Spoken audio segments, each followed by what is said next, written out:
A Petrobras está fazendo 70 anos, com muita inovação e tecnologia. E produzindo hoje com energia para construir o amanhã. Porque quando a nossa energia vai para o seu dia a dia, pensar no futuro vira compromisso. Inovando com produtos mais sustentáveis e ajudando a cuidar das florestas, abrindo novas fronteiras para uma transição energética justa. Com respeito às pessoas e ao planeta. Petrobras, 70 anos. O Brasil é a nossa energia. Brasil, União e Reconstrução. Existe um ditado que diz: se quer ir longe, vá acompanhado. Então vamos juntos, engenheiros, agrônomos, profissionais de geociência e tecnólogos. Juntos para a terra dos ritmos, dos sabores e da alegria. Bem-vindos a Salvador, a casa da Soiá em 2024. E nada combina mais com a área tecnológica do que estar na terra de um povo que é pioneiro em tudo que faz e que continua a inovar diante de todas as mudanças do mundo. Aqui, os novos horizontes da nossa profissão vão estar em pauta e você está convidado a se tornar um dos agentes da mudança. Quando transformamos a educação, a tecnologia e a inovação, criamos um futuro sustentável. Participe da Semana Oficial da Engenharia e da Agronomia.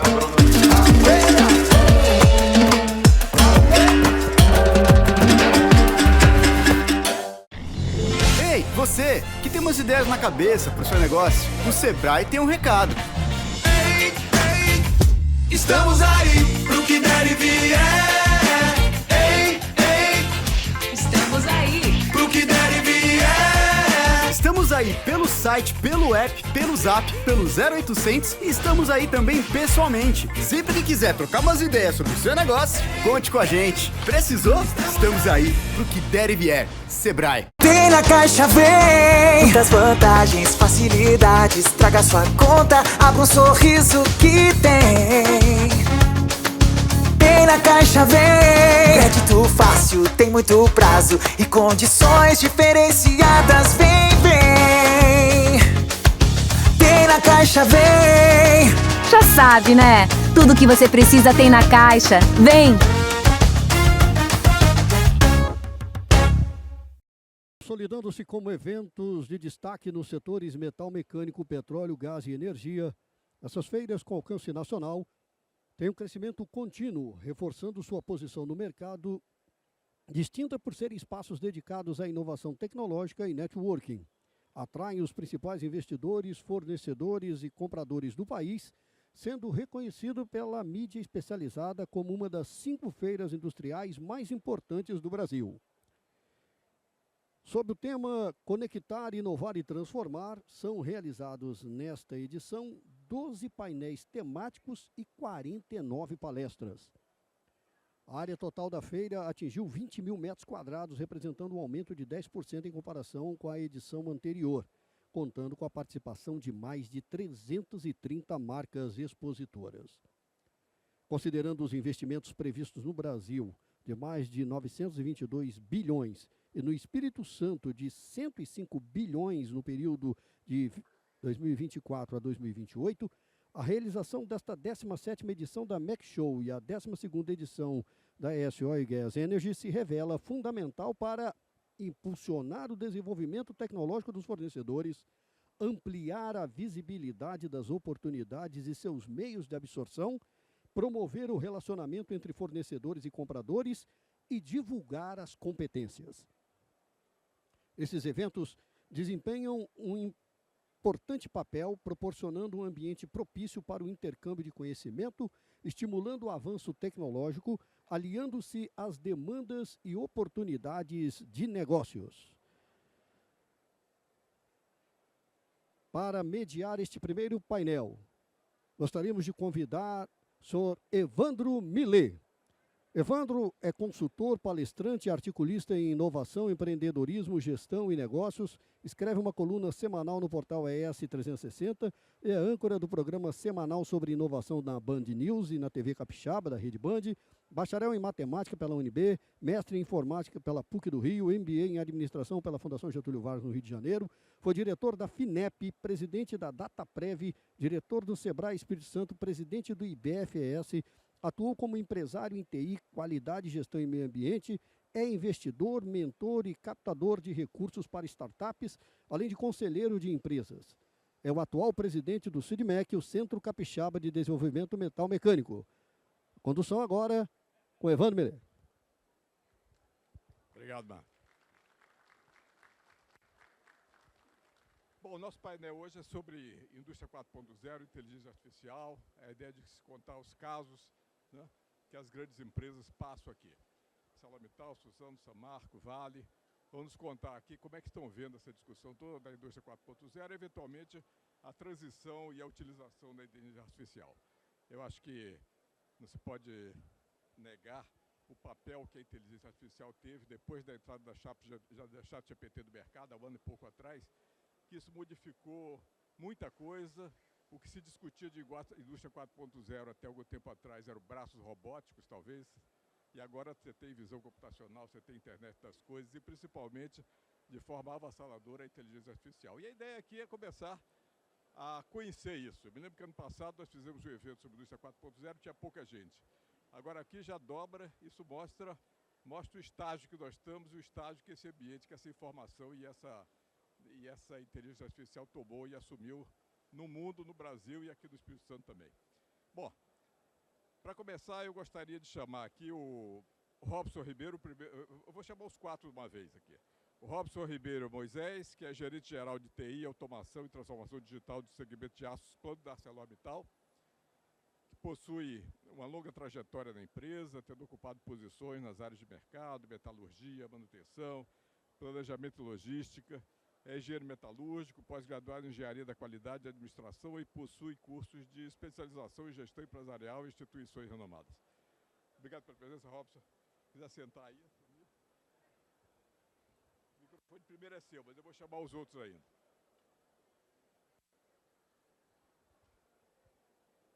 Em seguida eu chamo o Thiago Marquesi, que é gerente de área de planejamento estratégico e gestão, inovação, planejamento integrado de mina e tecnologia de informação da Samarco. Okay? Ele é graduado em engenharia metalúrgica e materiais pela UFES, química pela UFES e tecnologia metalúrgica e materiais também pelo IFES agora. Possui MBAs em administração de negócios pela Fundação Dom Cabral, gerenciamento de negócios pela FGV, assim como química industrial pela FAES. Atua há mais de 12 anos na Samarco, é um dos seus principais desafios, e um dos seus principais desafios é o desenvolvimento de soluções para a gestão de rejeitos e melhorias de processo com foco na inovação. Já exerceu cargos executivos nas áreas de mineração, processo, controle de qualidade e em indústrias de multinacionais. Obrigado pela presença, Tiago.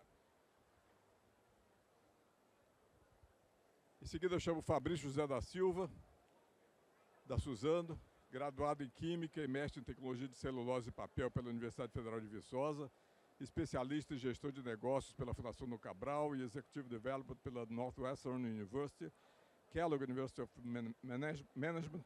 Atualmente ocupa a posição de Diretor de Operações Industriais da Suzano. Obrigado, Fabrício. E por último eu chamo aqui o Kenner Alvarenga, da Vale. Tudo bom, Kenner? Ocupa a posição de Gerente de Ciência de Dados na Vale, com o desafio de ampliar globalmente a adoção de inteligência artificial na empresa.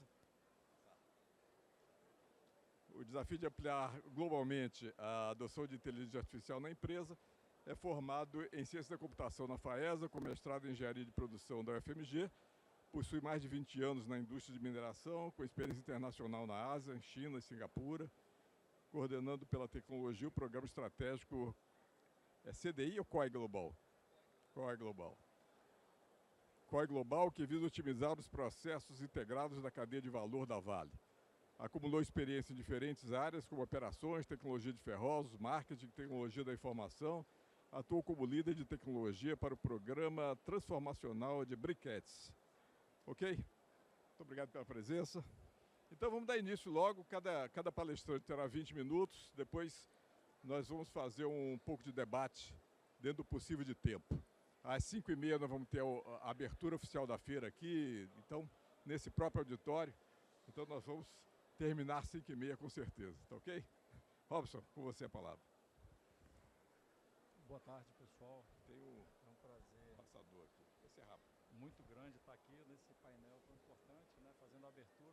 responsabilidade grande, né, para falar um pouquinho de algumas coisas que a gente vem fazendo na ArcelorMittal. Eu trabalho, né, como foi falado, no departamento de TI, automação e transformação digital. Abaixo, se você ficar melhor aí, porque o pessoal está ouvindo um pouco. Melhor agora? Melhorou agora?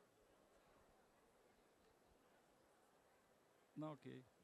Vou falar sem me escutar. Não, mas é por causa do... Tudo bem. Estão me ouvindo agora bem, né? Então tá bom. Então, deixa eu voltar aqui, é um prazer estar aqui, né, falando um pouquinho sobre esse tema tão importante, né, e a honra de ser o primeiro, fazer a abertura desse evento tão importante. Né, vou falar um pouquinho de alguns casos que a gente tem na ArcelorMittal, até em decorrência do tempo, né, eu acho que a gente não vai ter 20 minutos, né, Evandro, porque já são 4h10. Vou tentar falar bem rapidamente, né, apresentando rapidamente a ArcelorMittal, acho que todo mundo já conhece, né, agora sim. A ArcelorMittal, primeiro sempre é cobaia.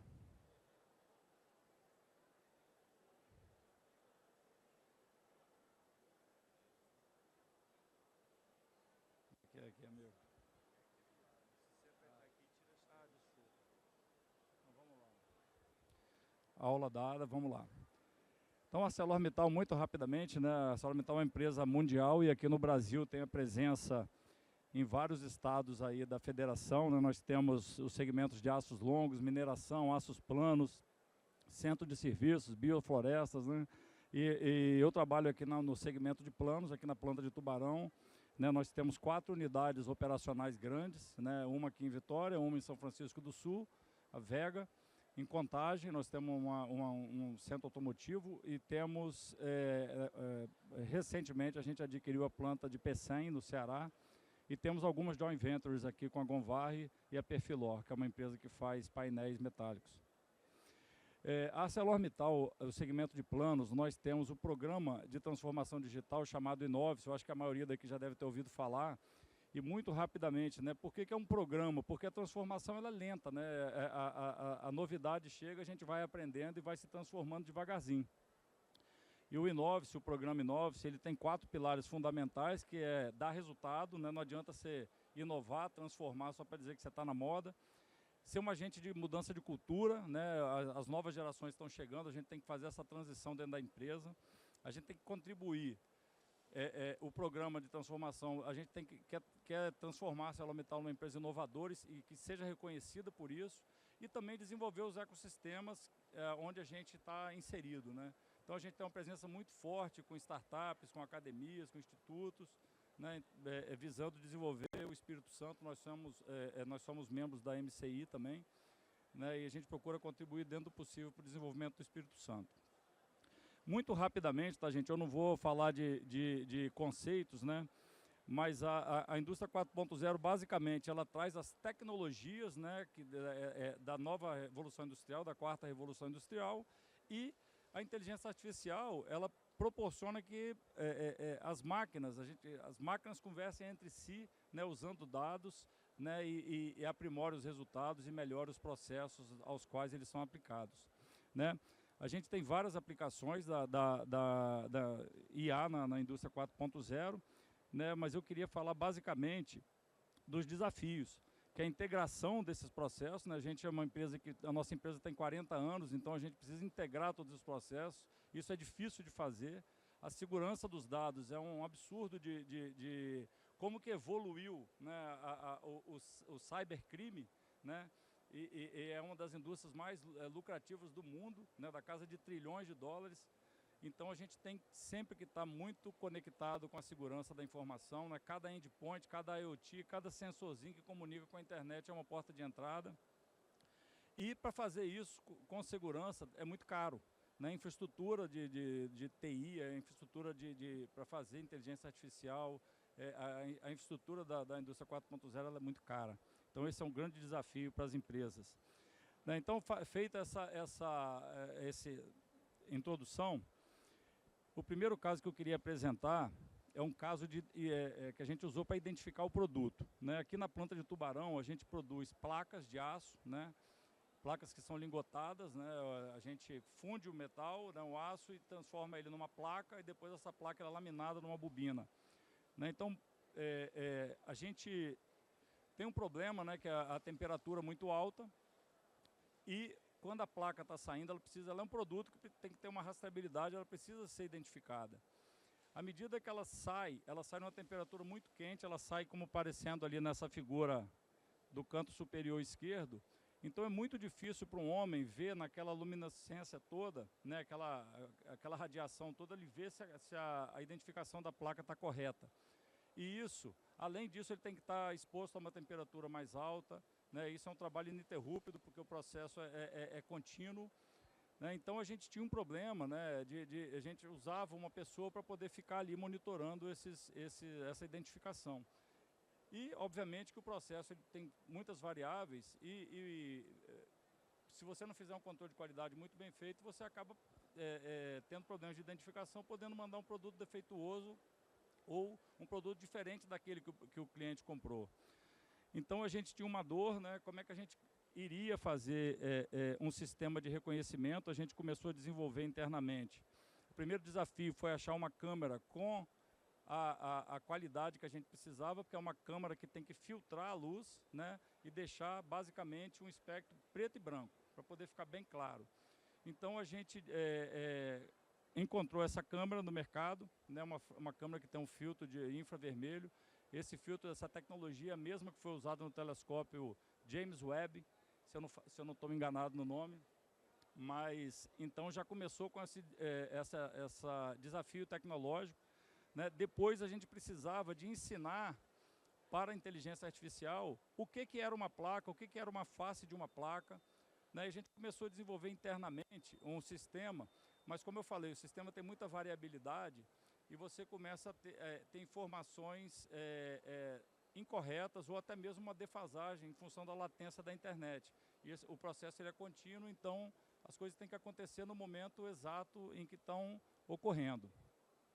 Então a gente usou aí uma biblioteca de imagens, né, que faz um sistema que faz reconhecimento de imagens, que é o IOLO, e depois a gente precisava então ensinar para a inteligência o que era aqueles caracteres.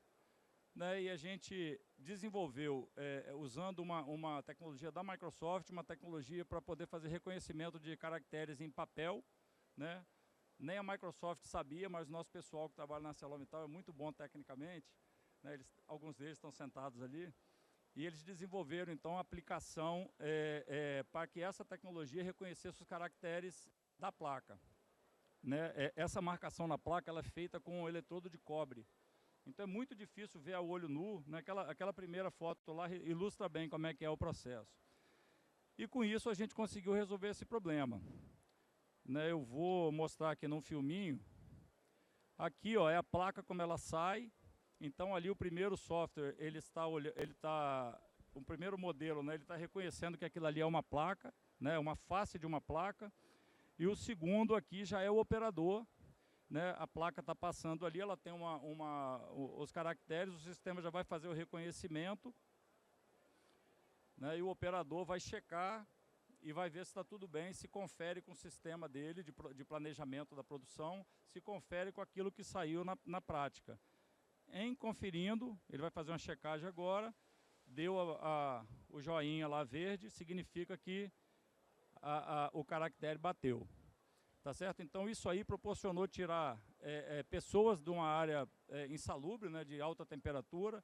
É um trabalho que o operador do lingotamento contínuo fazia, então a gente conseguiu tirar dele essa atividade e desonera o operador também, dando uma condição de segurança do trabalho mais e ergonômica para ele, muito mais legal durante a sua jornada.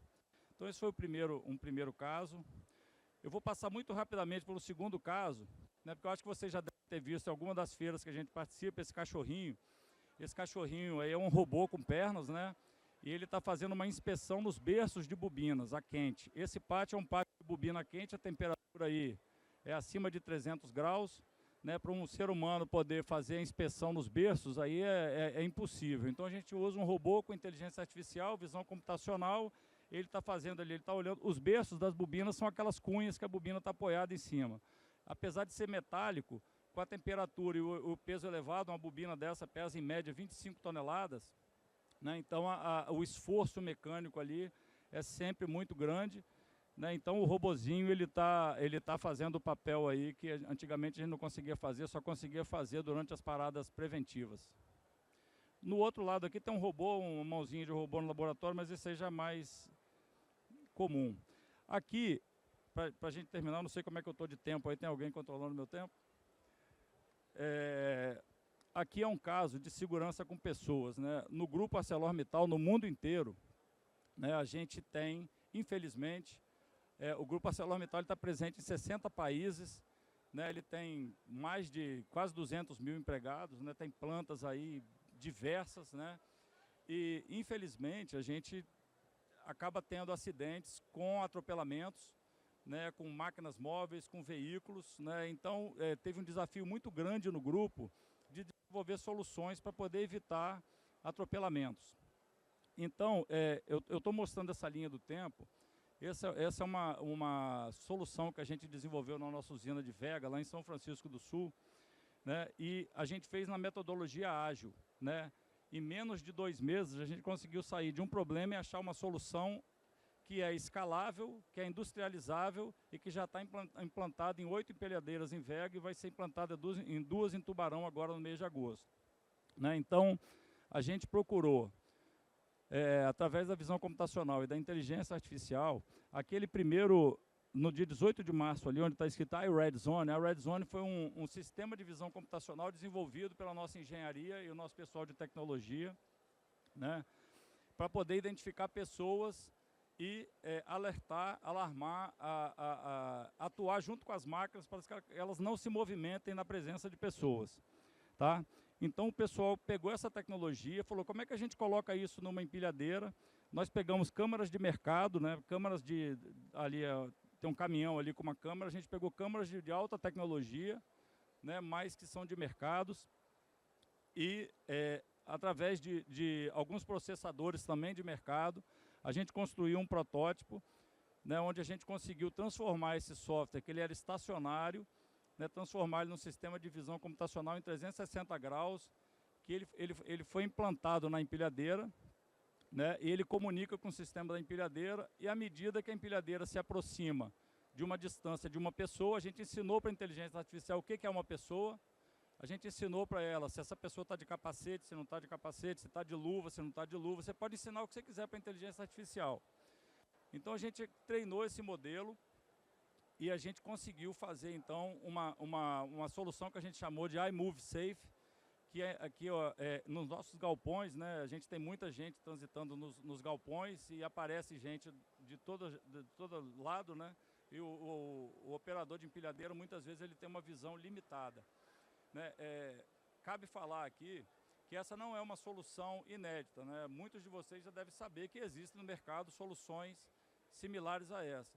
Só que muitas vezes essas soluções, elas exigem que a pessoa, o pedestre no caso, use um sensor, né? E aí você começa a ter problema, né? Tecnologia de GPS, vai me monitorar, aí entra LGPD, entra uma série de coisas que a pessoa não quer usar, ou então a pessoa está cortando um caminho, e ela não vai colocar o sensor. Então, assim, e além disso, essas tecnologias são muito caras. A gente tem empresas no Canadá, nos Estados Unidos e na Europa usando essas tecnologias, né, e que são bastante caras, né? A gente usa aqui no Porto, no nosso terminal de produtos siderúrgicos, também é uma tecnologia que também é muito cara. E o pessoal desenvolveu essa in-house, que é muito barata e diria que é mais eficiente. Tá? Então eu vou mostrar um filminho para terminar a minha exposição aqui, que Evandro já me falou deixa eu ver aqui. Eu precisava que clicasse nesse play aqui. Clica no play para mim, por favor. Clica no play. Não. Dentro da figura aí tem um símbolo de play.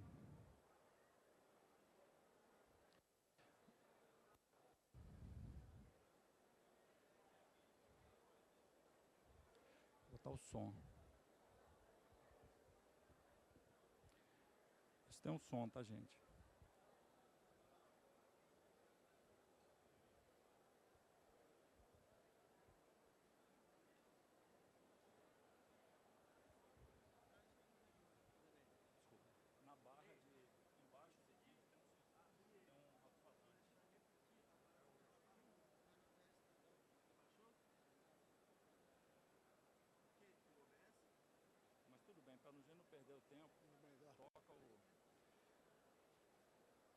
Pessoal, o vídeo está em português, a legenda está em inglês, mas eu acho que ele é autoexplicativo.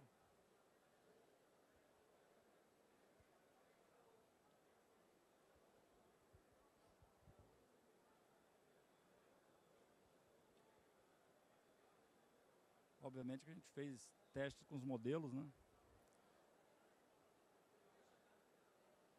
E assim, a empilhadeira ela não freia, ela desacelera e para, né? Porque ela está sempre levando uma bobina, um equipamento pesado. Se ela parar, a inércia pode jogar esse equipamento para fora, né?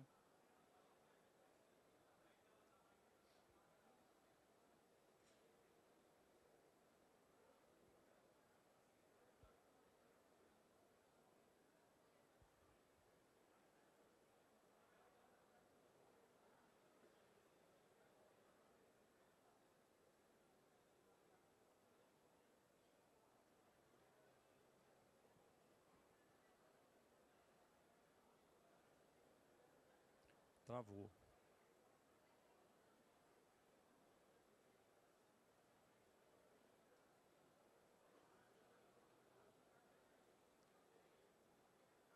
O programa Inovis, né, a gente já essa ideia apareceu dentro do programa Inovis, né, como uma ideia. E é muito interessante porque o nosso programa de Inovis, que a gente começou oficialmente em 2019, já está entregando mais de 80 milhões de dólares de resultados consistentes anuais, tá?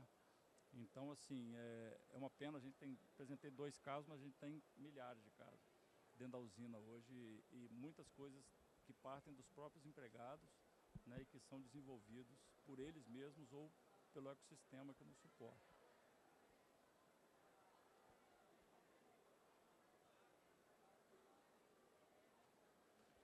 Esses componentes eles foram fabricados dentro da própria planta, né, pelos nossos laboratórios de eletrônica, mas a gente já está desenvolvendo startups para poder fabricar para a gente e assim o custo de produção desses equipamentos é bem baixo.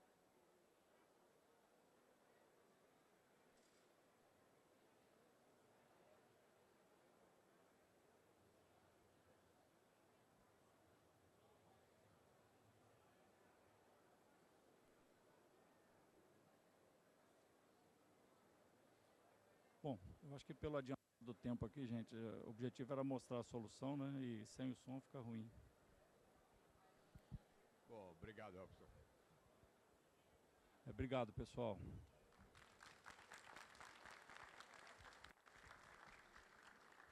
Vocês me ouvem aqui nesse microfone?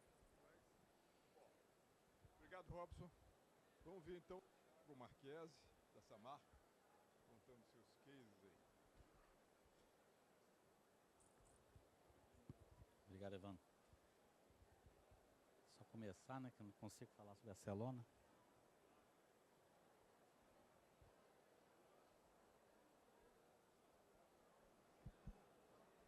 Estou aproveitando, só ganhando tempo, enquanto a apresentação vai sendo projetada. Me apresentando novamente, sou o Thiago. Eu trabalho na Gerência Geral de Inovação, de Tecnologia de Informação, Planejamento Integrado de Mina e Estratégia de Gestão.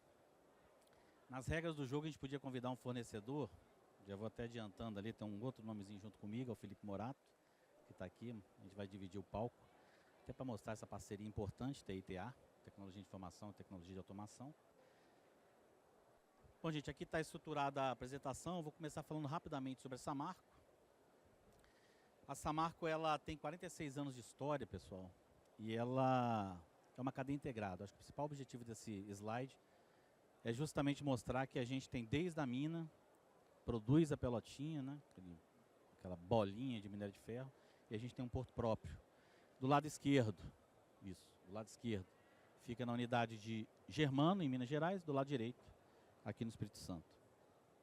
A gente está voltando de forma gradativa, a gente está voltando com cerca de 26%, 30% de capacidade, e ao longo desse ano, a gente vai partir mais um concentrador em Germano, e vai partir mais uma usina de pelotização aqui, o BU.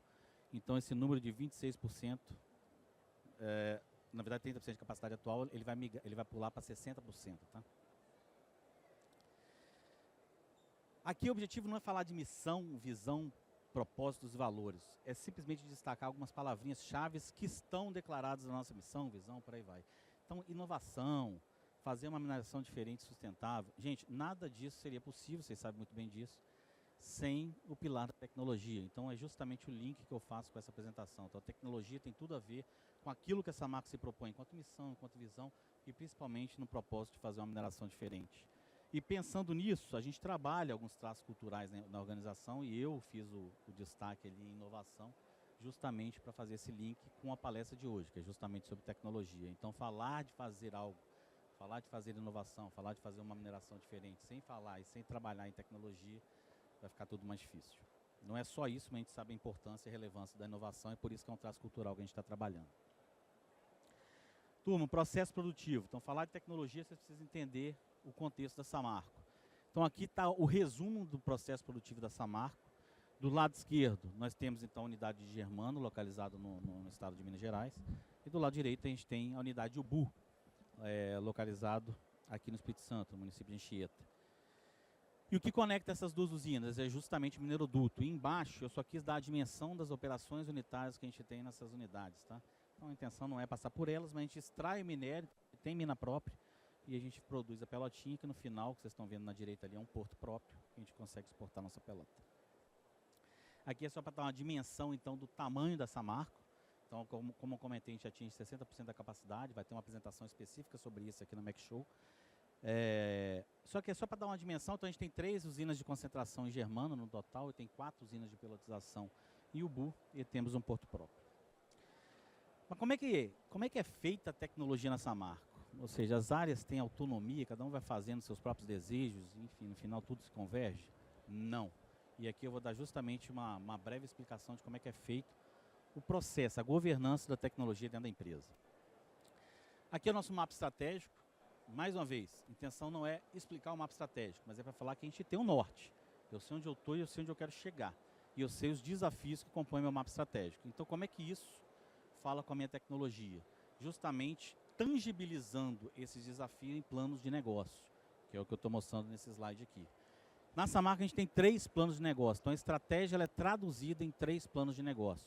O primeiro, a gente chama de plano base de retomada, passa pelo plano otimizado, que é o do meio, e por fim, lá embaixo, o plano transformacional. Por que que isso é importante? Porque o primeiro plano é justamente aquele que eu tenho a convicção, eu tenho a certeza do que eu vou fazer. Então, a gente fala que o grau de maturidade é o mais alto possível, ou seja, em outras palavras, a incerteza ela é baixa. Então, eu já tenho a convicção daquilo que eu quero fazer. Mas para não limitar as mentes brilhantes que trabalham conosco, a gente tem os demais planos, o otimizado e o transformacional. Então, por exemplo, no transformacional, eu posso trabalhar com uma tecnologia disruptiva, ele ainda não tem a maturidade para ter um orçamento ainda, ele vai sendo trabalhado, vai ganhando maturidade, passa para o plano otimizado, até alimentar o nosso plano base de retomada. Então, em outras palavras, eu tenho esses 3 planos e eu tenho uma série de iniciativas, não só no aspecto de tecnologia, tá? Uma diversidade, sustentabilidade, a parte operacional, a gente tem uma série de desafios e a gente tem de forma muito clara o que a gente quer, e distribuído, obviamente, em graus de maturidade. Então, eu sei que eu preciso de uma determinada tecnologia que vai me ajudar na questão de qualidade, uma questão de balanço de massa eu quero ter o mais apurado possível. Então, quando eu distribuo essas tecnologias e esses desejos ao longo dos meus planos, eu vou justamente atrás das tecnologias que vão suportar esses desafios que eu tenho declarado na minha estratégia. E aí que eu faço o link com a nossa governança. Uma vez feito isso, a gente então coleta as iniciativas que cada área tem que vão suportar a estratégia da organização. E a gente condensa tudo no que a gente chama do nosso plano diretor de automação e informação. Então, no final, tudo se concatena, tudo vira um plano diretor, onde a gente coleta todas as informações, os desejos das áreas, mas, obviamente, aqueles que vão gerar valor no negócio. Então, a gente tem a estratégia como nosso norte, a gente tem questões de evolução, obviamente, digital para compor o nosso plano diretor. Não é um plano da TI ou um plano da TA, pelo contrário, a gente faz escutas ativas às áreas, a gente precisa realmente saber as dores e saber aí potenciais tecnologias que estão disponíveis justamente para melhorar nosso plano de negócio. E nesse primeiro momento, como a gente está retomando as nossas operações, o nosso plano diretor tem um foco muito forte em operação, mas ele não é somente em operação, tá? Mas ele tem um foco forte justamente pelo momento que essa marca está vivendo, que eu acabei de comentar, que é a retomada gradual das suas operações. Então, feito isso, primeira etapa, a gente entende a estratégia dessa marca que nem eu expliquei, a gente faz uma análise da maturidade daquela tecnologia dentro da organização, faz conversas com a alta administração para saber se a gente está no rumo certo, organiza, prioriza esses projetos, até porque o recurso humano e financeiro é limitado, né, ele é finito, e por final a gente constrói nosso plano diretor. Feito isso, turma, a gente tem o nosso plano diretor hoje na Samarco dividido em 6 pilares. Obviamente o plano diretor é um documento vivo, então isso aqui é um retrato atual. Obviamente a gente pode, por algum determinado motivo, mudar as prioridades. Mas atualmente nós temos 6 pilares, então transformação digital na mina, integração de processo e apoio na tomada de decisão, otimizações das operações, segurança das estruturas geotécnicas, gestão dos ativos e sustentabilidade e segurança. Observe que esses 6 pilares compõem nossos gráficos, esse gráfico aí de iniciativas. O que eu quero dizer com isso? Eu tenho aí ao longo do tempo 24, 25, 26, 27, por aí vai. E eu tenho esses pilares nas extremidades desse gráfico. E por motivo de uma informação sensível, uma informação restrita, a gente retirou, obviamente, uma série de iniciativas que a gente estava compondo esse gráfico.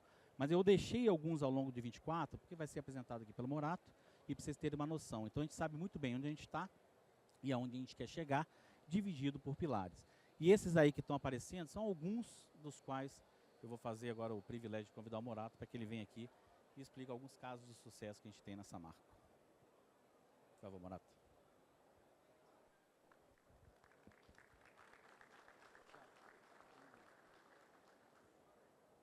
Boa tarde, meu nome é Felipe Morato, eu atualmente estou como gerente da parte de automação, instrumentação, laboratório, engenharia de processo e otimização.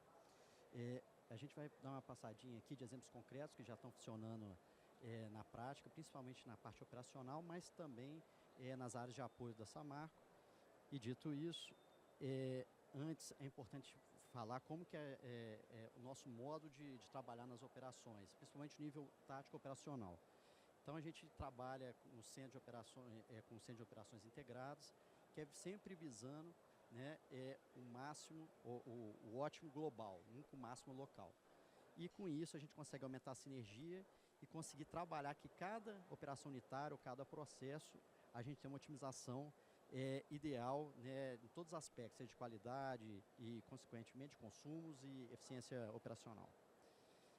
E por que isso é importante? Porque sempre quando a gente fala de tecnologia, a gente tem que lembrar que tecnologia é ferramenta, a gente precisa de processo e pessoas. Então essa cultura, ela precisa estar bem embasada para a gente conseguir aplicar corretamente tecnologia. E hoje um dos principais clientes são as salas de controle do Centro de Operações Integradas, tá? Então lá é onde que a gente coloca os sistemas de decisão automáticas, todas as questões de monitoramento, que é Visual Hearing e a parte de inteligência artificial. O principal cliente são os centros de operações integrados nas salas de controle, né? E lá a gente não vê só a parte de processo, nem a parte operacional, mas também vê toda a questão de monitoramento online de ativos, quer dizer, a gestão de ativos. A gente tem tanto ferramentas, né, para monitorar, quanto para ser preditivo, quanto para prescrever, né, que é uma coisa muito interessante, principalmente quando a gente tem uma cadeia integrada. E aí, também a gente tem um centro de monitoramento e inspeção, principalmente para as estruturas geotécnicas remanescentes, né, da barragem de Fundão, para que a gente garantisse estabilidade online de todas as informações, garantindo segurança.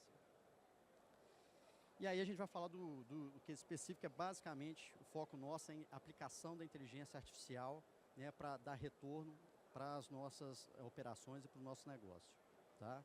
Então, assim, o conceito de inteligência artificial, um dos precursores, a Alan Turing, não sei se alguém já viu aquele filme, o jogo da imitação, que é o que inventou tanto a parte, o início da ciência da computação e também a inteligência artificial. E basicamente para testar a inteligência artificial, o que ele se baseia? Quando você não consegue reconhecer o ser humano da inteligência artificial. E a melhor forma de fazer isso é copiando o ser humano, tá? E quando a gente vê essa ilustração, o que a gente tem? Tem a parte de Machine Vision e Hearing, câmeras, instrumentos, e é por isso que o Thiago mostrou lá, a gente tem quase 100 mil I/Os, quer dizer, instrumentos dando dados e informações constantes para os nossos processos. Além disso, a gente tem que decidir.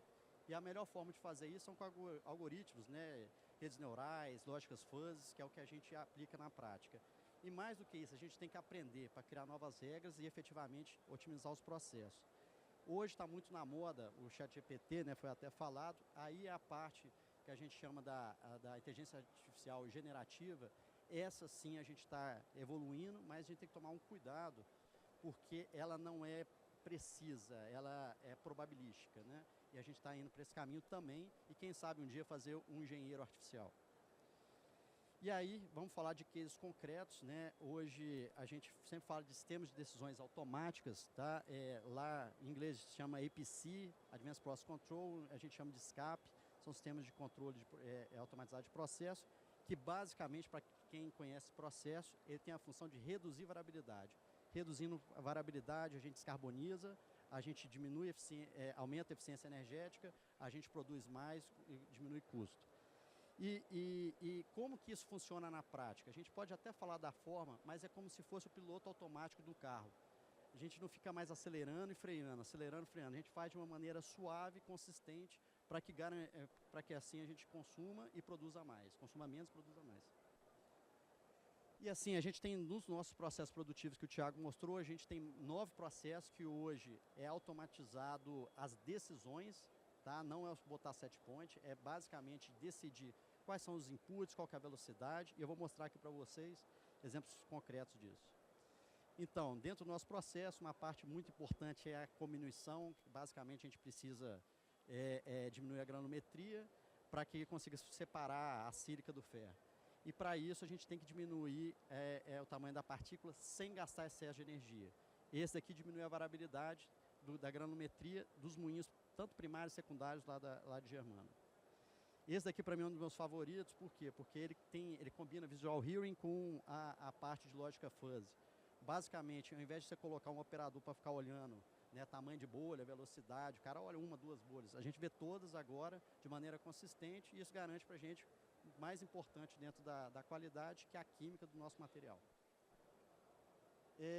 A filtragem, que a gente tem filtragem tanto de Germano quanto de Ubu, mas a de Ubu, basicamente, a função objetiva dela é garantir a umidade. E para garantir a umidade, por que ela é importante para a gente? Porque depois vai ter que consumir, para tirar essa umidade dentro do forno. Então aqui ela tem o foco total para reduzir a variabilidade da umidade do nosso pellet feed. Esse também é muito interessante, até um caso antigo, que quando foi instalado na primeira vez, eu era supervisor, né, do pelotamento, na verdade, da produção, e eu pensava que eu fazia melhor que o sistema. E aí é interessante que você dosa mais, acelera, diminui, e aí o que acontece? Você está sempre colocando variação, o impulso humano de botar variação. Quando a gente coloca o sistema, basicamente, ele vai colocar as dosagens e a velocidade dos discos, fazendo a pelota mais homogênea possível. Esses dias a gente recebeu uma turma fazendo visita. Pelota boa é pelota grande, em termos mais simples, né? Ou pelota pequena? Pelota homogênea, que é o mais importante. A partir disso, também, o nosso forno de endurecimento é o local que a gente tem o maior consumo energético, vamos botar assim, é onde que a gente foca para a descarbonização. E esse escape, ou esse sistema especialista, tem a função total de reduzir o máximo possível esse consumo energético. Tá? Aí, só acelerando, a parte que a gente tem que aprender com os dados que estão vindo. Então, a gente tem a parte de machine learning. O que a gente consegue fazer? Modelos de previsão de qualidade. Conseguimos fazer digital twin, ou gêmeos digitais, que basicamente eu não tenho que testar industrialmente aqueles pontos. Além disso, visão computacional. As câmeras, ela tem possibilidade muito maior que os nossos olhos, né? Foi até explicado um exemplo da Celor. Tem câmera hiperespectral, multiespectral, tem vários tipos, e isso tudo é dado para fazer decisões automáticas. Exemplos disruptivos. A gente sempre baseia em laboratório. Hoje em dia tem muito sistema online. Apesar das novas ainda ser um pouco atrasadas, mas a capacidade de instrumento consegue dar muitos dados e informações rápidas. Só que isso, até o Renato está aí, que ele me explicou, sem governança de dados, não se consegue fazer, porque o dado tem que ser qualidade. Qualquer sistema que você colocar dados ruins, vai sair uma decisão ruim. Tá? E também tem um risco de cibersegurança, que também já foi mencionado. Aqui um exemplo bacana, que é o robô de umidade, que basicamente dá mais umidade e assim as decisões do sistema são mais rápidas e, consequentemente, com menor gasto. Uma outra de exemplo de gestão de ativo, né, o forno de pelutização em barras de grelhas. Ao invés de ficar uma pessoa, no passado era assim, ficava olhando e ver se era o carro de grelha correto para fazer manutenção. Não, ele já fala qual que tem que fazer, quando e o motivo. E isso não está só nas operações. Obviamente, nas operações, pelo plano de negócio atual, o ROI é maior, o retorno é mais rápido. Mas a gente também faz na área de suporte, principalmente para as questões de segurança. Eu vou dar uma de segurança e de vigilância aqui. Não recomendo invadir essa marca, porque todos os perímetros nossos da região eles são mapeados. Georreferenciamento de pessoas, mina, barragem, a gente tem que saber onde cada um está para garantir principalmente a segurança humana de cada um. Então, a gente tem essa plataforma que hoje, até mesmo pelo crachá, a gente consegue encontrar cada pessoa em cada local nas nossas minas. Esse aqui é um de inovação aberta, né, um exemplo. A gente, com parceria com o Grupo H Branca, via V1, tem um compartilhamento de veículos internos, muito com a ideia de Uber, só que dentro das nossas operações. Tá bom? Era mais isso, só para dar exemplos concretos. Obrigado, Morato. Gente, terminando. Obrigado, viu, Morato? A gente tem de uma forma muito clara, então, a governança que se dá ao nosso plano diretor, seja de tecnologia de informação ou de automação. É muito importante que isso não é um desejo único de automação e informação, pelo contrário, ele é construído de forma coletiva. Então, a gente tem as tecnologias digitais planejadas de uma forma sustentável, segura, organizada. A gente, obviamente, prioriza aquelas que estão gerando valor para o nosso negócio e que estão linkadas à nossa estratégia. Isso é o mais importante de tudo. E, obviamente, esse plano diretor é vivo. Aqui, então, eu volto àquele slide do início. Esse realmente é um slide que a gente realmente trabalha com ele, tá, gente? Obviamente, de novo, eu omiti as informações que a gente tem planejado ao longo do tempo, mas é muito claro que a gente sabe onde está, sabe onde a gente quer chegar, e aí, obviamente, é uma construção coletiva que mostra justamente que a gente está no caminho certo, suportando a estratégia da organização. E como o Morato comentou e falou de uma forma muito apaixonada, nós temos a pessoas como cerne do nosso plano diretor de automação e informação, o cerne da tecnologia de Samarco. A gente tem uma governança muito robusta, que ela é traduzida no nosso plano diretor, mas é uma governança muito robusta. A tecnologia, embora uma engrenagem menor, ela é tão importante quanto as demais, mas quando você tem realmente pessoas em um processo bem definido, a tecnologia vai conseguir ser implantada e vai conseguir ser perene. Então, fica aí nossa apresentação, espero que vocês tenham gostado. Obrigado, viu, turma? Obrigado, Morato, mais uma vez. Obrigado, Thiago. Obrigado. Thiago Morato. Bom, vamos ouvir então o Fabrício da Suzano, Fabrício José da Silva. Acho que eu vou tirar aqui o fone, porque não gosto muito da minha voz, não.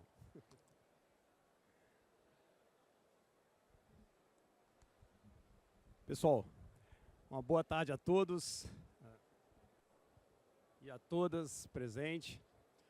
Como já me apresentaram aqui, eu sou o Fabrício, sou diretor de operações da unidade da Suzano, em Aracruz. Estou na empresa há mais de 18 anos, se considerar antigo grupo aí da Votorantim, que faz hoje parte também, a VCP, né, que era a antiga VCP. Então, mais de 20 anos aí já no grupo. Deixa eu fazer um teste aqui. Opa, já fiz o teste errado. Beleza. Aqui a setinha passa e aqui a ponta, né? Tá. Aqui não tem um pointer não, né? Ok. Então, eu vou passar um pouco aqui da nossa jornada. Não vou falar alguns cases aqui. O meu objetivo é muito mais dar alguns exemplos de como tem sido a jornada Suzano dentro de toda a tecnologia digital, mas também dentro da inteligência artificial, para compartilhar, dividir um pouco das nossas experiências, aprendizados aí. Tá? Na agenda a gente vai estar falando aqui um pouco, acho que muita gente ainda, quando eu ando aqui pelo Espírito Santo, embora eu sou capixaba, né, mas morei mais de 20 anos fora do estado, retornei em 2020, e eu converso, quando eu rodo aqui o estado, ainda percebo que muitas pessoas não conhecem a Suzano, né? Alguns conhecem, lembram sempre da unidade Aracruz, mas a Suzano ainda, ela é pouco, em alguns locais, alguns momentos, ainda pouco conhecida. Então, vou falar um pouquinho rapidamente da Suzano. a importância da inteligência artificial para o nosso negócio e como que a gente está estruturado, né? Vou falar um pouco de como estamos agregando valor para o nosso negócio, a estrutura, né? Alguns cases e uma conclusão final aí. Bom, já me apresentei, então isso aqui podemos passar. Bom, falando um pouco da Suzano, quem nós somos? Quem é a Suzano, né? A Suzano hoje é a maior fabricante de celulose de eucalipto do mundo. É uma das maiores empresas produtoras de papel da América Latina. Em 2023, nós tivemos uma receita líquida de quase 40 bilhões. Essa receita tende a crescer com um novo projeto que nós iniciamos agora, no Mato Grosso, em Ribas do Rio Pardo. Nós somos uma empresa com mais de 21 mil pessoas, 21 mil colaboradores direto, colaboradoras e colaboradores, trabalhando diretamente com a gente, mais de 28 mil parceiros, né, também presentes nas nossas operações. E 300 colaboradores nos escritórios internacionais. Temos aí 1 milhão de mudas de eucaliptos que são plantadas todos os dias. Por dia, nós plantamos 1,2 milhões de mudas de eucalipto. Esse número é bastante expressivo.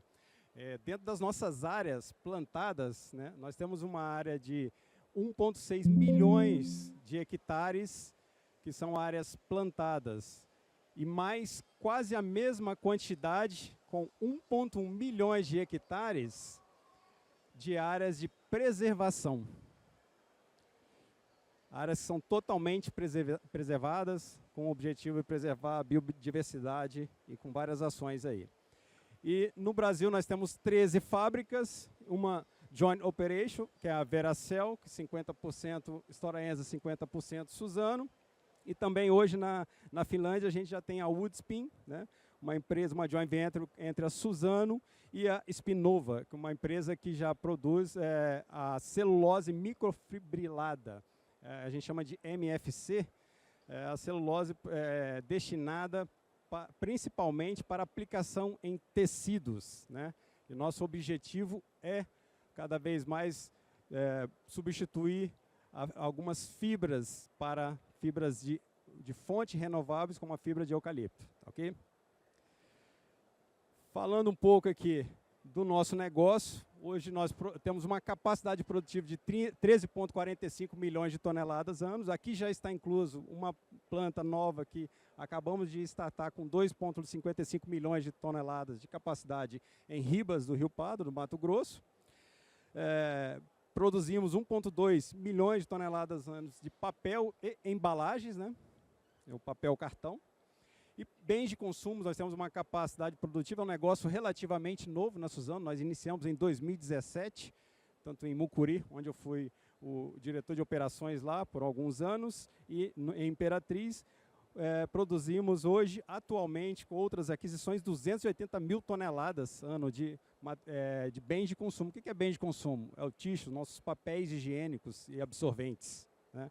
Então a gente tem uma estratégia de crescer bastante nesse negócio. Já é um negócio, inclusive, já bastante consolidado e somos líderes em várias regiões de mercado do Brasil. E também trabalhamos com novos negócios, né? Temos a Ecolig, um material produzido através da lignina da madeira com o objetivo de substituir, né, materiais plásticos de fósseis, normalmente utilizado de fontes não renováveis, de combustíveis fósseis. E a Ecolig é o quê? A lignina, né, que é o polímero que mantém uma árvore de eucalipto em pé. A gente extrai essa lignina, é um polímero amorfo, complexo, e ele pode ser utilizado, né, desde que beneficiado, para substituir materiais plásticos em diversas aplicações. Então já temos uma planta a nível de pequena escala em Limeira, em São Paulo, operando. O Eucafluff, que é a celulose muito utilizada para a produção de fraldas descartáveis. E também a Woodspin, que eu já acabei de falar, que é a celulose microfibrilada. Falando um pouco da inteligência artificial, eu trouxe aqui algumas mensagens, né, de alguns cientistas de computação, cientistas de dados, que são pessoas influentes globalmente. O Andrew Ng, né, que foi um líder global da Google até recentemente, né? Como ele considera a importância da inteligência artificial no negócio, o aprendizado automático que a inteligência artificial permite, né, soluções que vão além do entendimento humano, como já foi citado aqui, né? Isso é muito um conceito utilizado na SpaceX e na Tesla, e também a inteligência artificial como uma das tendências que representará a próxima mudança da indústria da tecnologia, onde a CEO da Microsoft defende esse tema. Só que a gente trabalha bastante hoje com a tecnologia digital dentro da empresa e a inteligência artificial. Aplicamos em uma escala consideravelmente atualmente grande, hoje, em diversas áreas, mas tem uma coisa que a gente conversa muito internamente, que é nunca implantar sem um propósito.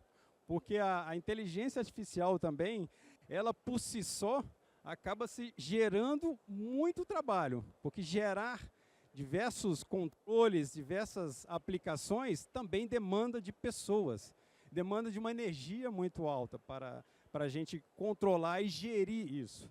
Então, tem que se ter um cuidado muito grande para a priorização e fazer sentido, e estar ligado a algum propósito, a um direcionador da organização ou do negócio. Sim, para aumentar a inovação e, consequentemente, para transformar essa inovação em competitividade do negócio. Aqui eu queria mostrar rapidamente um mapa estratégico, como que a gente opera, né? E aparece aí no nosso dia a dia algumas aplicações de inteligência artificial. Obviamente que a gente tem alguns indicadores de operate stability e produção, né, que é sempre buscar a máxima produção média pela máxima capacidade produtiva hidráulica de uma planta, né, elevando produção, reduzindo o custo, como melhorar a vida, a qualidade de vida e o ambiente para as pessoas, né? Também temos muitas aplicações de inteligência artificial para isso, para que as pessoas possam trabalhar de uma forma mais produtiva, inclusive ter mais tempo, não para trabalhar, mas mais tempo para se dedicar à sua qualidade de vida, inclusive, né? E saúde, segurança e meio ambiente na planta e na área de infraestrutura também. Então, a gente começa com um mapeamento de dores e oportunidades em todas as plantas. A gente tem um comitê corporativo, né? Como falei, são 13 plantas, tem um comitê corporativo, mas cada unidade faz o seu mapeamento de dores e oportunidades. Fazemos uma análise, um peneiramento dessas oportunidades, priorizamos, né?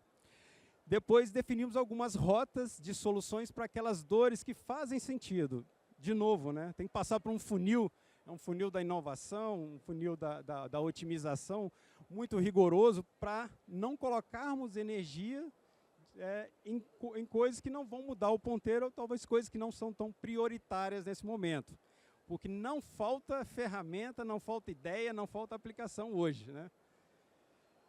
E aí a gente define a rota de solução, faz um planejamento e uma governança. Esses indicadores, eles precisam, né, conversar com algum desses indicadores estratégicos que eu acabei de falar. Ou custo, produtividade, segurança ou simplificação de processo para pessoas. Então a gente tem uma frente também que a gente chama de simplificar, que atua muito forte nisso. Aqui, para dar uma noção para vocês o tamanho da estrutura que a gente tem dentro da nossa área de Digital Tech. Nós começamos muitas vezes, há muito tempo atrás, de várias formas, a digitalização, a inteligência artificial. Eu mesmo posso trazer várias experiências na minha carreira dentro da Suzano. E uma coisa que sempre faltou foi uma estrutura robusta. Porque não sustenta ao longo do tempo se você não tiver uma estrutura robusta. Agora, para sustentar essa estrutura robusta, realmente tem que ter uma governança muito forte, porque ela tem que se pagar. Ela tem que se pagar. Então, a gente tem uma diretora dentro da área de Digital Tech, várias gerências executivas, as de operações, que são essas soluções do dia a dia, né, de várias aplicações, e dentro das soluções digitais, na indústria, a gente tem um desdobramento onde eu vou trazer alguns exemplos aqui. todos os diretores de planta, os diretores de operações participam desse comitê. E nós temos vários cientistas de dados que fazem parte hoje dessa área de Digital Tech. Eu tenho um orgulho de dizer, por exemplo, que eu tive vários ex-estagiários, ex-trainee, ex-engenheiros de processo, ex-consultores de processo que foram treinados, desenvolvidos na planta para entender o processo e as operações. E hoje eles entraram na academia digital. A gente tem uma área que a gente chama de academia digital, onde temos diversos cursos de formação, desde a área de programação, de entendimento de redes e de ciência de dados.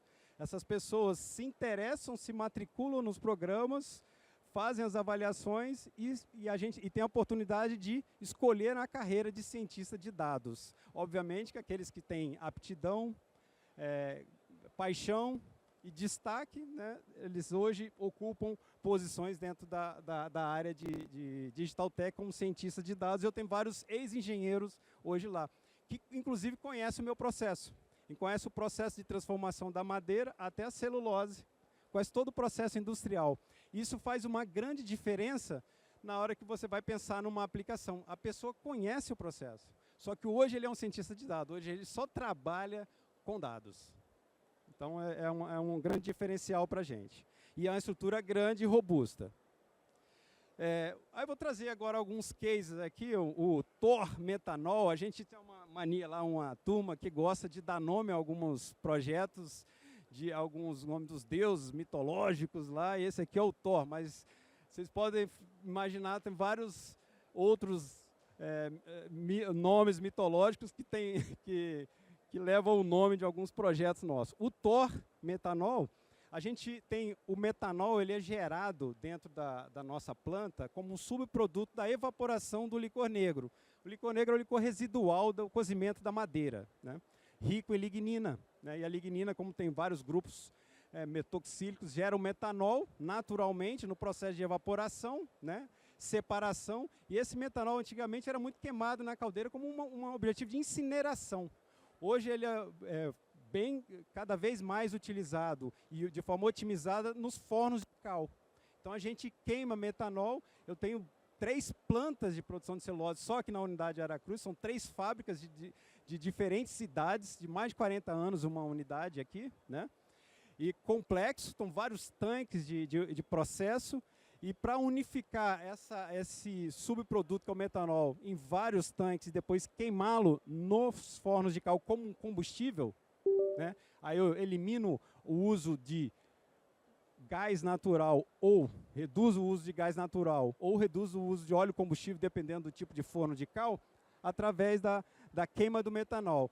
E para queimar isso de uma forma eficiente, tendo uma planta com multifornos, é necessário ter algo que o operador não consegue muitas vezes fazer. Ele vai enxergar um controle de nível, ele vai enxergar um controle de variáveis de processo, das condições de temperatura e termodinâmica de um forno de cal, e vai enxergar uma série de outras variáveis da própria qualidade também do metanol. E otimizando isso, a gente consegue queimar de uma maneira eficiente. Só esse projeto ele gera por ano mais de 2 milhões de custos evitados com a queima de gás natural, porque eu maximizei a queima de metanol. Um outro projeto aqui que ainda não trouxe a quantificação, o preditor de capa. O número capa é a variável que mede, após o cozimento da madeira, qual é a quantidade residual de lignina que ficou naquela polpa, né? Uma polpa marrom produzida. E você só mede isso a cada 5, 6 horas, ao final de um processo de cozimento. E o que está entrando no início pode ser que você só vai saber daqui a 3, 4 horas. Então, o que nós estamos desenvolvendo nesse momento? Através de um trabalho de multivariáveis, um preditor, né? Através da aplicação de uma predição, olhando multivariáveis, ele já prevê qual que vai ser o número capa futuro, né? Daquele processo de cozimento, comparando aí com uma área siderúrgica dentro de um processo aí de produção do Gusa, né? No alto forno, é a mesma similaridade. O resultado final, você só sabe daqui a um tempo, então ele consegue prever. Então a gente já está desenvolvendo um preditor de capa no nosso processo. E aqui um case que eu fiz questão de trazer, porque ele conversa com o Espírito Santo. Eu tenho um dos meus propósitos de voltar aqui para o Espírito Santo é de reposicionar a empresa, né, no Estado, com investimentos estratégicos, uma modernização, mas também entender a dinâmica do Espírito Santo. E a gente foi atrás da Futurai. A Futurai é uma empresa, uma startup, alguns de vocês devem conhecer, né? É uma startup aqui do Estado e que trabalha com uma aplicação que usa um pouco aí de redes neurais. E a gente fez um case, já trabalhei com outras aplicações de redes neurais, na área de predição também, né, de Israel, de outros lugares, mas a gente fez questão de entender como a Futurai poderia nos ajudar e produzir um case de inteligência artificial que a gente tem aqui hoje, já com algumas aplicações na unidade. Um exemplo que eu tenho aqui, num equipamento bastante antigo, né, que trabalha numa rotação muito lenta e onde sistemas de vibração são mais difíceis de detectar defeitos, né, numa coroa mecânica ou num pinhão, e através do aprendizado do comportamento histórico, dependendo da janela que você quiser definir, ele já define qual é o padrão e já define se houve uma mudança de comportamento naquele equipamento que pode significar um defeito. Antes a gente demoraria, esse equipamento ele ia quebrar e a gente ia parar para fazer uma manutenção que demora umas 40 horas. Hoje ele detecta um defeito pela baixa velocidade que ele roda, mas ele consegue detectar o defeito olhando a carga do equipamento quando há uma mudança de um patamar de trabalho, né? Então, a inteligência, um machine learning que a gente usa aí. E está trazendo um resultado fantástico e com uma startup que é aqui do Espírito Santo. De uma forma resumida, para fechar, então a gente tem hoje, dentro da nossa estrutura e aplicação, sistema de detecção de anomalias, otimizador de programação da manutenção, a gente está focando nisso também. Nós temos 3 plantas, nós temos uma manutenção hoje que o número de pessoas é maior que o próprio número de operação, da operação, um otimizador de lavagem, né, da polpa, modelos de predição de consumo de gás natural, a gente é um grande consumidor de gás natural, e a oscilação na operação, ela pode definir penalidades junto ao fornecedor, então eu preciso prever dia a dia qual é o consumo de gás natural com antecedência e com uma assertividade alta, porque cada desvio entre o previsto, o realizado previsto, eu sofro uma penalidade e pago mais. Então quem é da Celora aí sabe o que eu estou falando, né, o custo do gás natural. E também um auxiliar de planejamento com IA generativa, como já foi citado. A gente hoje já tem dentro da empresa, não é um chat GPT, né, oficial, homologado, mas é dentro da Suzano. Só dentro do ambiente Suzano a gente tem um chat ali que a gente pode utilizar, e aí a gente pode utilizar com todas as nossas máquinas. Ele é produzido, fornecido pelo fornecedor. Então, só para finalizar, pessoal, meu tempo acabou. A gente, em 2023, nós geramos com esses trabalhos em toda a empresa mais de 75 milhões de reais, seja com custo evitado, como aumento de produtividade, e também, no caso da unidade, somente na unidade Aracruz, foram mais de 10 milhões de custos evitados no ano 2023. Esse ano, até hoje, a gente já está com 9 milhões de reais. Então, para vocês que é necessário mostrar isso, comprovar isso para pagar toda uma estrutura dessa de jovens cientistas de dados que nós temos aí na estrutura. Então, mais para compartilhar com vocês como que a gente opera a nossa área aqui de Digital Tech e inteligência artificial com Machine Learning, uma série de outras aplicações, tá bom? Obrigado a todos, estou à disposição aí. Obrigado, Fabrício. Vamos ouvir então o Keiner Alvarenga da Vale, contando seus 20 minutos também aqui para compartilhar então um pouco a nossa experiência na Vale aqui. Tenho certeza que assim como os colegas aqui, ó, eles estão muito felizes, assim como eu, por representar uma indústria que não nasceu digital. São empresas de décadas, né? A Vale está planejando os seus 100 anos. Né? Então nós nascemos como empresa analógica e agora nós estamos diante de vocês aqui falando um pouco sobre a aplicação de inteligência artificial. Eu mesmo, na Vale, eu já fui analista de mercado, eu já fui analista de tecnologia, eu já fui analista de processos. Ou seja, eu sou da época que o Excel era uma aplicação de tecnologia crítica. Se o Excel parasse, parava a empresa. Né? E hoje nós estamos falando aqui de aplicação de inteligência artificial na indústria de base, na mineração, na siderurgia, em produzindo celulose para exportação. Né? E eu vou contar essa historinha aqui para vocês, começando pela estratégia da Vale dos 100 anos.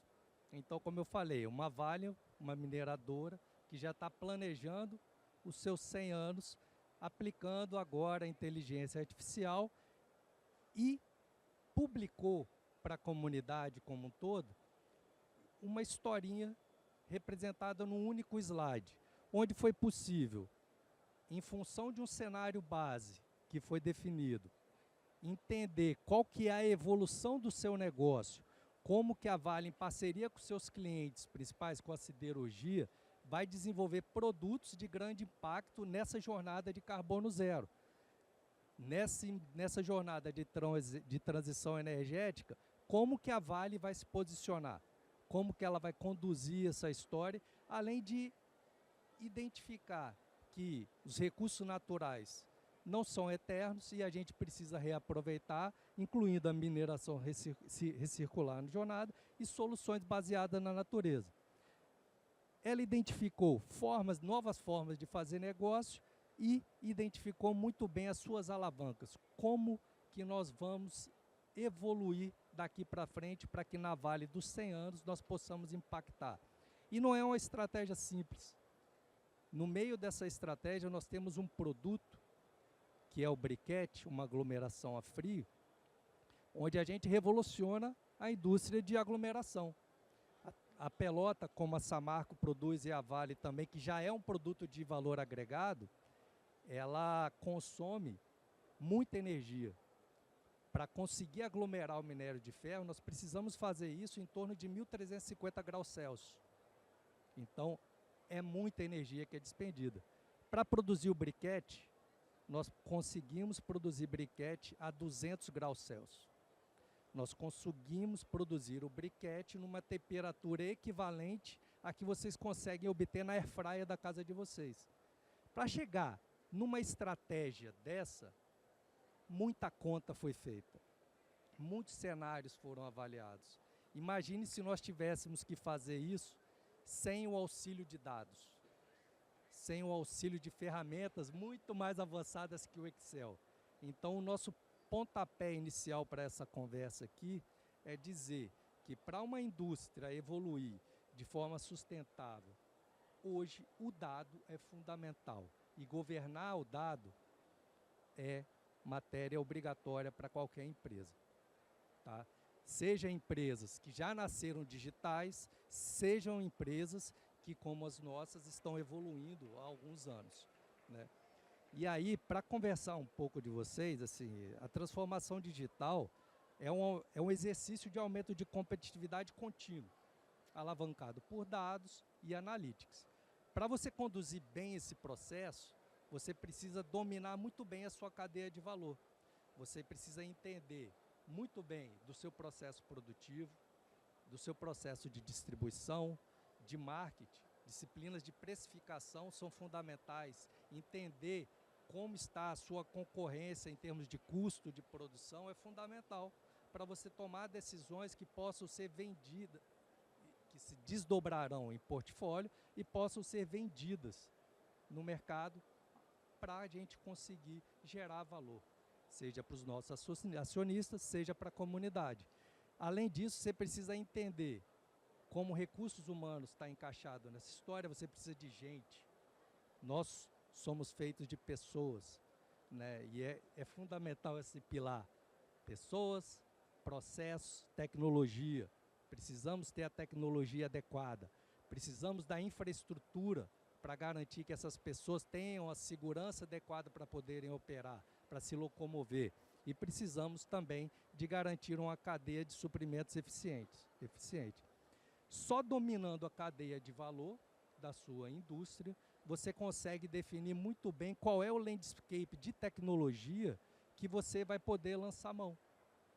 E que você vai conseguir aplicar inteligência artificial de forma a alavancar a sua competitividade, né?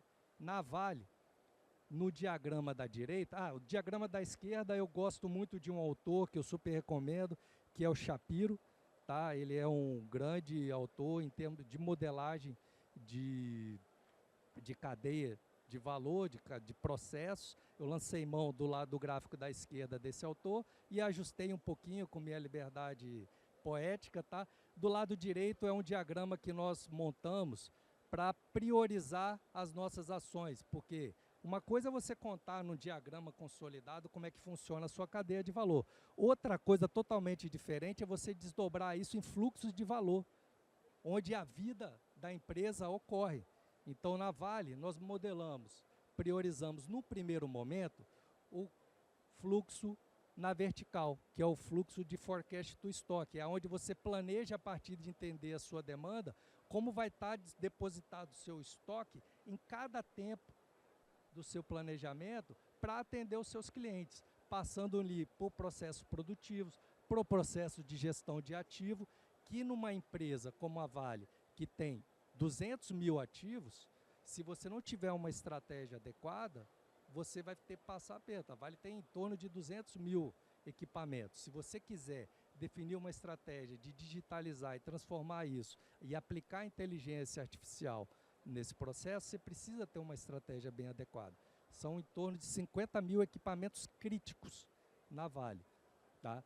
E junto com esse processo, se no Forecast to Stock, nós desenvolvemos o projeto do COI, no nosso Centro de Operações Integradas, tá? E nós incorporamos nesse desenvolvimento o fluxo de Order to Cash.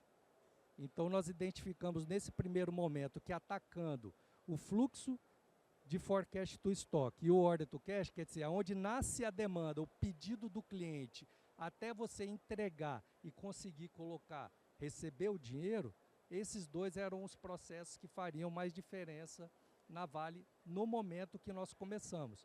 Atualmente, diante da evolução crescente do nosso processo, nós focamos muito no Engine to Manufacture, onde a gente nasce o conceito de um projeto até chegar numa produção em escala. É o que aconteceu recentemente com o Briquette, onde durante anos nós maturamos, desenvolvemos essa tecnologia, implementamos em escala piloto, testamos com os nossos clientes, implementamos em escala industrial e hoje ela está operando aqui em Tubarão, levando essa tecnologia transformadora para os nossos clientes, tá? E agora também nós estamos transformando o fluxo de procurement to payment. A gente precisa ter uma cadeia de suprimentos, a gente precisa comprar material para processar e para manter os nossos equipamentos de forma inteligente, para que a gente consiga. Então, como que a inteligência artificial pode nos ajudar? Tá? Então, usando os dois primeiros processos, os grandes fluxos, para a gente mostrar, foi possível avançar no landscape de aplicação de tecnologia artificial em toda a nossa cadeia produtiva. Desde a mina, onde nós temos o nosso Mina Inteligente, onde a gente busca maximizar a eficiência das nossas operações. Nós conseguimos atualmente fazer projeção do momento que vai haver neblina em nossas operações. Quando nós temos neblina nas operações, a gente precisa interromper a produção. A gente não pode permitir que os nossos operadores de caminhão fora de estrada estejam expostos ao risco. Então, uma vez que a gente previu que vai haver neblina no determinado horário, a gente planeja as atividades que não são operacionais ali e expõe as pessoas. A gente faz manutenção em caminhão, a gente distribui refeição. Então, a gente consegue otimizar o nosso processo e não expor os empregados ao risco. A gente tem operação inteligente, nós temos peneiras que são operadas a partir de Video Analytics, nós temos usinas que são otimizadas a partir de inteligência artificial, onde a gente consegue reduzir o consumo de combustível, assim como o caso na Samarco, e também a gente consegue, lá no beneficiamento de minério, garantir uma maior estabilidade no produto que aquela mina produz e contribui para a nossa cadeia. nós temos preditor de qualidade ambiental, de emissão de particulado. Aqui em Tubarão, eu vou dar um zoom nisso, vou comentar com vocês um pouco mais, tá? E temos os nossos projetos que nos ajudam na segurança de navegação. Se o navios grandes começam a operar com muita umidade, a gente pode ter alguma instabilidade no transporte, na navegação. Então, a gente antecipadamente prevê qual que vai ser a umidade dos minérios que estão sendo transportados, otimiza a nossa distribuição, no pátio, antes de carregar esses navios, para garantir que todo o navio estejam circulando, estejam navegando dentro do que o mercado prevê. Além disso, nós temos a aplicação de GenAI, tá? Nós conseguimos, para atravessar esse boom de entusiasmo do chat GPT, nós conseguimos identificar os casos que poderiam nos ajudar. Então, hoje, todos os nossos padrões normativos de referência para a engenharia estão disponíveis num GPT, que é antes nós chamávamos ele de chat PNR, mas hoje nós batizamos ele de Athena. Tá? Além disso, nós conseguimos também otimizar a velocidade das frotas do navio e nós temos os nossos processos regulatórios sobre vigilância. Nós temos um processo também de auditoria contínua, onde a gente consegue garantir que os nossos processos corporativos, seja de vendas, seja de suprimentos, sejam processos críticos, estejam sobre a vigilância de sistemas antifraude. Tá? E para não ficar falando de muito alto nível, eu vou escolher 3 casos importantes para a gente conversar. Tá? O primeiro é um caso que eu gosto muito, porque também é aqui em Tubarão que ele nasceu. A Vale vem investindo muito forte, tá? Em sistemas de contenção de emissão de particulados. A Vale vem investindo em wind fence, a Vale vem investindo em cobertura das correias transportadoras e ela investiu também em canhões de névoa, onde umidifica as pilhas e evita que o particulado se desprenda dessas pilhas. Esse equipamento tinha um controle semiautomático que, na verdade, não maximizava o benefício de todo esse investimento da Vale. Quando nós investimos com inteligência artificial, nós conseguimos passar a eficiência desses equipamentos do canhão de névoa de 50% para 90%. E ele, basicamente, combinando os dados de operação da planta com os dados do clima-tempo, dados externos, né? Então, que fazem a projeção do tempo. No celular a gente pode ver quando que vai chover, qual que é o maior momento de incidência de raios solares. Até nós conseguimos antecipar o risco de emissão em 3 horas. Se existe o risco da pilha estar muito seca ou o vento está muito forte, esses canhões são acionados e evita que o particulado se desprenda das pilhas e venha impactar o nosso dia a dia, a nossa comunidade. Tá? Nós começamos com isso com 4 pátios de pilotização e esse ano nós estamos estendendo isso para todas as outras plantas. Nós começamos com 3 canhões de névoa, estamos avançando para 12 canhões de névoa agora, conectados a um sisteminha que contempla inteligência artificial, integrando TI e TA. Esse sisteminha dispara um sinal que aciona o equipamento. Tá? Aciona o equipamento. Então, esse é um caso que eu fico muito feliz de compartilhar, porque impacta diretamente a nossa sociedade e, atualmente, quem está nos ajudando a manter esse processo também é uma empresa local. Acho que vale muito a pena a gente reforçar. Temos startups de qualidade no estado e a gente presta atenção nesse tipo de coisa. A nossa estratégia de suprimentos visa desenvolver também fornecedores locais. Tá? Visão integrada e tomada de decisão orientada a dados. Antigamente, o nosso plano de produção ele era 100% determinístico. A gente roda modelos de otimização que integram toda a cadeia. A Vale é composta por 3 sistemas produtivos. O norte, sul, sudeste, né? E para a gente conseguir maximizar o valor desses ativos minerais, nós temos que trabalhar em sincronismo, porque nós blendamos esses minérios, sejam nos nossos portos, seja na China, seja em Omã, onde nós temos uma cadeia estendida. Então a gente consegue garantir que a gente vai produzir o melhor minério para atender a siderurgia. É aquilo que a gente busca, né? E aí, imagine você fazer um plano de produção numa empresa de base, 300 milhões de toneladas por ano, e achar que isso vai dar certinho. Então, o que nós fizemos? Usando inteligência artificial, nós trouxemos a variação do processo para dentro do nosso plano. E agora, para cada momento, para cada ciclo, para cada período do nosso plano de produção, nós temos um risco associado, que diz que o plano é P80, P70 ou P90, e a gente consegue associar qual é o volume e risco desse plano de produção. Isso nos ajuda muito como planejamento integrado. A gente consegue disparar ações para que esse risco de perda de produção seja minimizado. Certo?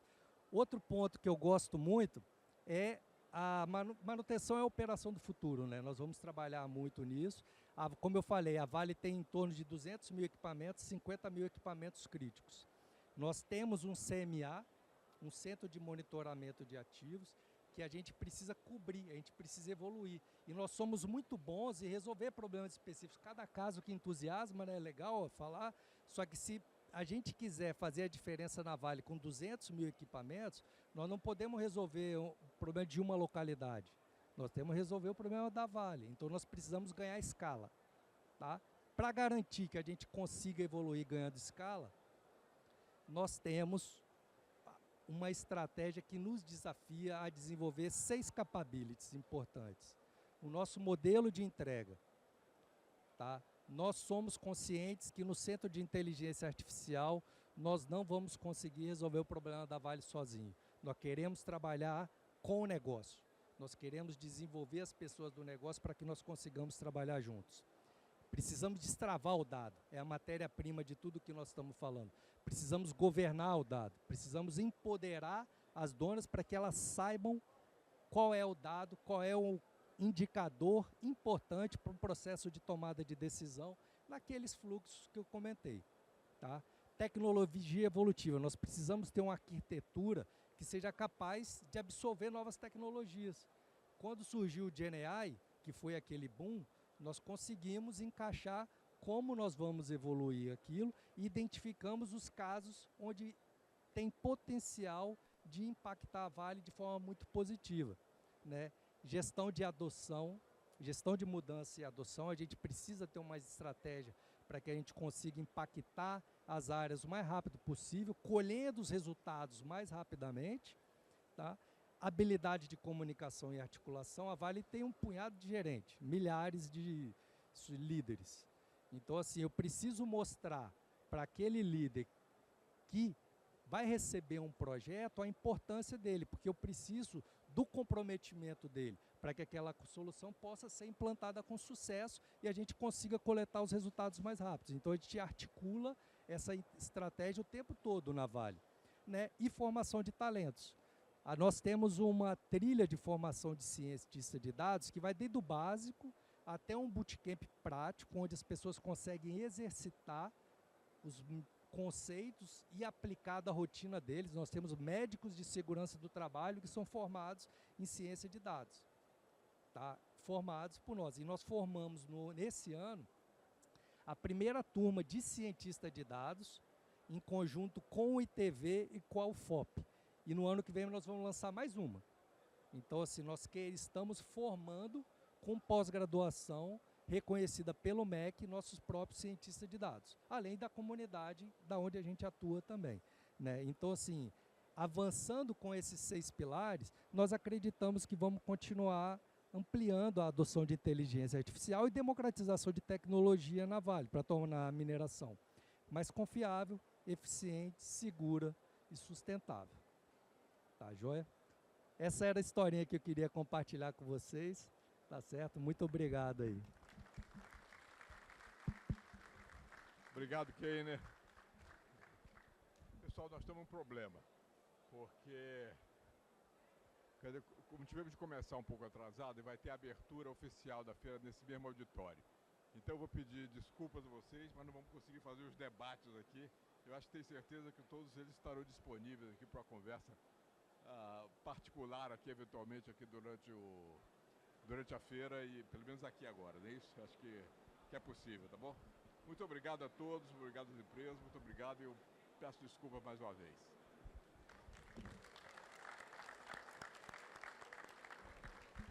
Muito obrigado, Evandro Melê.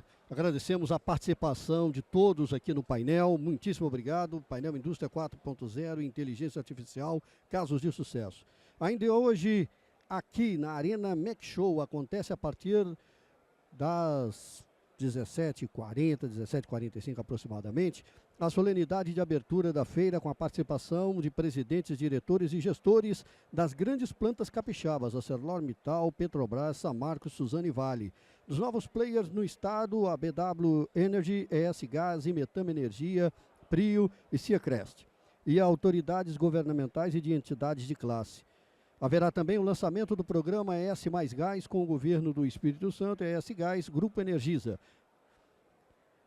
Para acessar a programação da Arena Mac Show e Arena ES Oil Gas Energy completa para os demais dias, visite o site da Mac Show em www.macshow.com.br/programação. Contamos com a participação de todos. Muito obrigado pela atenção.